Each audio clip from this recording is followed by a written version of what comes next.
gonna try this again. I need to put this camera, I need to balance this camera. If not, I'm just gonna have to hold it. All right, so I'll hold it. Okay, hey guys, it's a new month.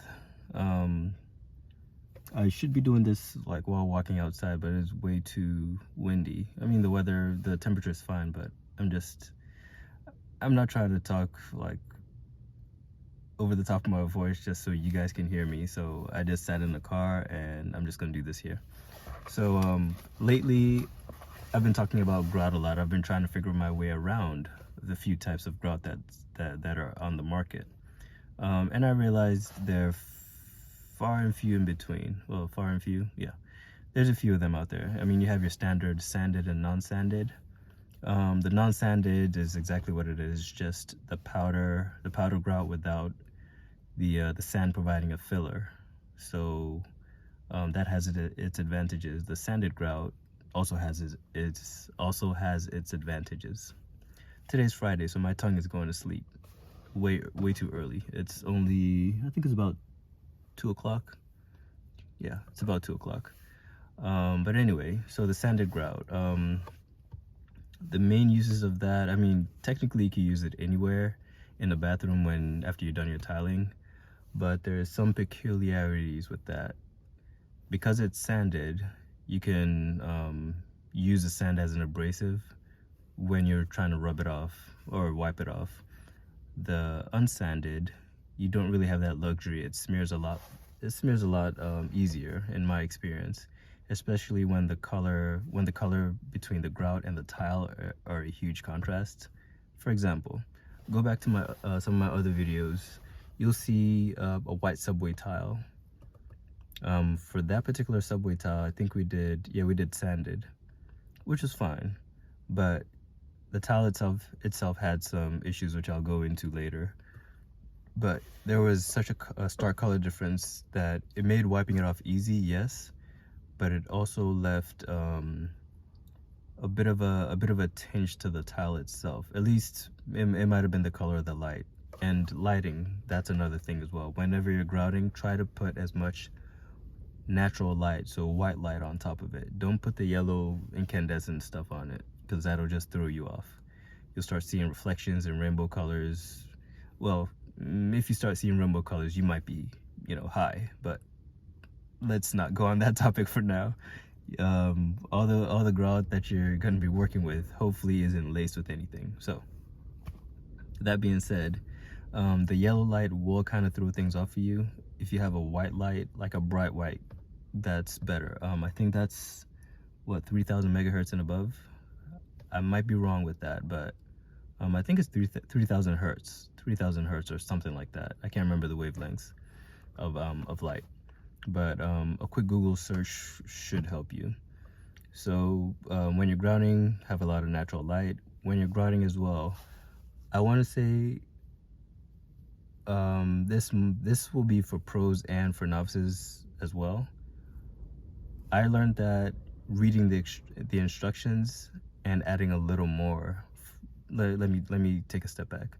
Reading the instructions on the package for the amount of water to use for the grouts usually come in 25 pound bags or 10 pound bags, or it comes in a tub.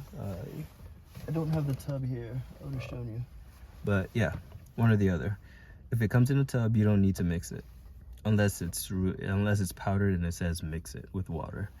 If it comes in a 25 pound bag, usually you have about, I think, a little less than 3 liters to mix in, something like that.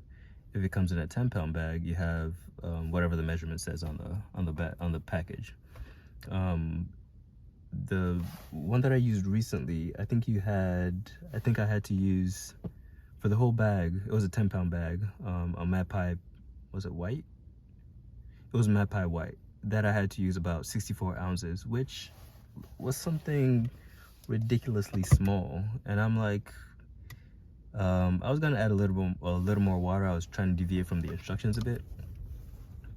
Then I realized, wait, if I add a little more water right now and it comes time for me to actually do the work, it might be really runny.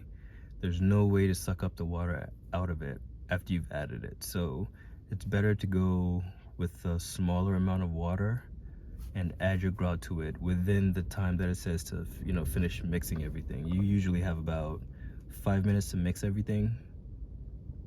Yeah, about 5 minutes to mix everything. Let it sit for 1 to 2 minutes or so, and then you go back, just stir it, and don't add water at that time. So, taking steps back.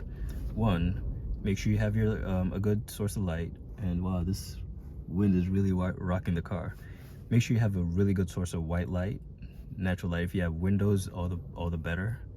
That provide a lot of light. 2, read the packaging. Make sure you're following the proportions. That's what I was looking for. Make sure you're following the proportions. If you're not comfortable with the thickness or the consistency after you're done mixing it, add a little bit more water. And by little, I don't mean like a cupful or anything of that sort. Add like a handful. So that's probably 4 ounces or so. Go probably a couple ounces at a time until you get to the consistency you're ready to work with and you're comfortable with working with. Don't dump a whole thing in there, because you'll end up tossing that batch away. I guarantee it. It's happened to me before, and you don't want to be there. 3rd, again, read the instructions and don't add too little water. I talked about the first time I used sanded grout, which kind of threw me off of sanded grout. The color was an odd choice. It was on a white and black porcelain. I think white, black, and gold porcelain. But the color of that particular grout seemed to have leached into it, and it was sanded. And in my first go with it, I could have sworn I read the instructions. I might have measured it wrong. Then again, I probably did. So that grout ended up way too thick, and when I spread it, I missed the part where you're supposed to wipe it off in a certain time limit. So it probably stayed on like 1 or 2 minutes later and started hardening, which was a bad move. Taking that off was a nightmare. Okay, so natural light, read the instructions, go a little bit over the amount of water if you need to, just to get the consistency you want. After that, whatever time that you spread your grout, make sure to wipe it off. If it's thicker, wipe it off sooner. If it's a little more runnier or a little more watery, wait for it to the material to start hardening, and then go wipe it off. If it's anything more than 5 minutes, wipe it off anyway. I don't care if it's the best grout on the market or the worst grout on the market. Just as soon as you put it on, wait no more than 5 minutes, go wipe that thing off, because once it starts hardening, you're gonna have a difficult time getting it off, and you're gonna run through a lot more water and buckets and sponges or foam to get that thing off. What else can I tell you about grout?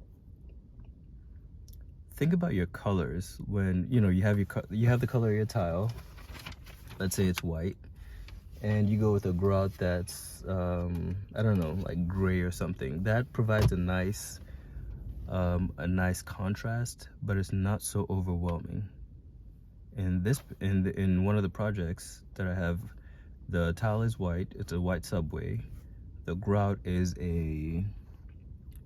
like a sand color. I don't have anything around here to show. It looks more like an almond shell, like that kind of brown. It looks like that. And in hindsight, for that particular subway tile, it had beveled edges. Just a word of warning to everyone: if you have subway tiles that are, I think these were 3 by 6s or 3 by 5s or so. Anytime you have a tile form factor that's that little, go with near zero grout line. So forget your spacers. The tile itself had sort of like a faux bull nose, like a fake bull nose to finish the front of the tile. There were some ceramic tiles, so they had like a fake bull nose to end the tiles. I'd say stick with that and just butt your tiles up. don't put spacers. If you're going to use spacers, if you have something smaller than a 16th of an inch, use that. If you have a 16th of an inch, I'd be wary. Just be careful with it, especially if the tiles, the subway tiles, are beveled. Because if they're beveled, whatever spacers you put in, it's going to want to retain a lot more of the grout. That happened in this case, and we had some interesting conversations about that. But all that's well and done. Next time, just beveled tiles. Personally, I'm gonna try to not enforce or force, but I'm gonna suggest that we do no spaces, especially for beveled edges. All right, so I don't know. I'm not trying to let this drag too long, but I'm just trying to highlight the things that I've noticed in projects, especially this recent one, because the subway tiles definitely became a sore point. When you're working in your corners, yeah, just definitely butt them up against each other and start with your straightest edge or your straightest corner. And that means both, well, not level, just plumb.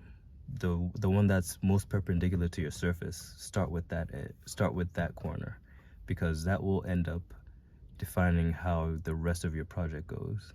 If that corner throws you off in any way, shape, or form, you're gonna have issues.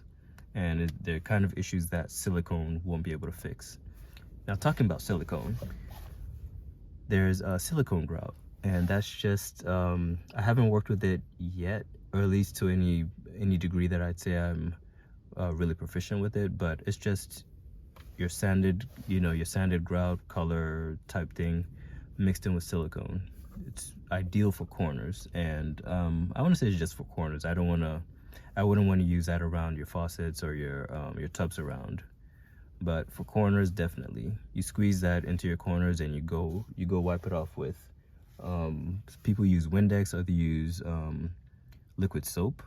Well, diluted liquid soap. They spray it on and just wipe it off, just so it doesn't stick to the surface and to your fingers or the foam that you're using to wipe it off.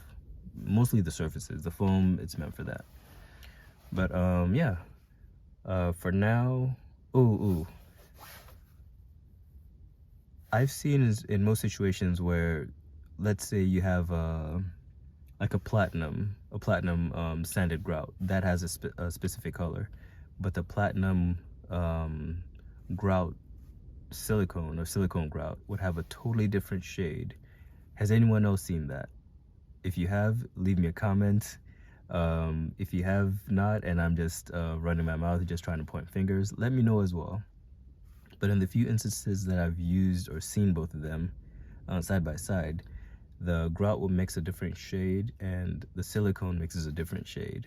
That's one major reason that I've seen around that kind of throws contractors off. They don't want to use the grout silicone because of that, because it's just a stark difference between the grout color that they actually used and the product that's on the wall that's already dried. It's just too stark a difference. Let me know in the comments if you had that experience as well.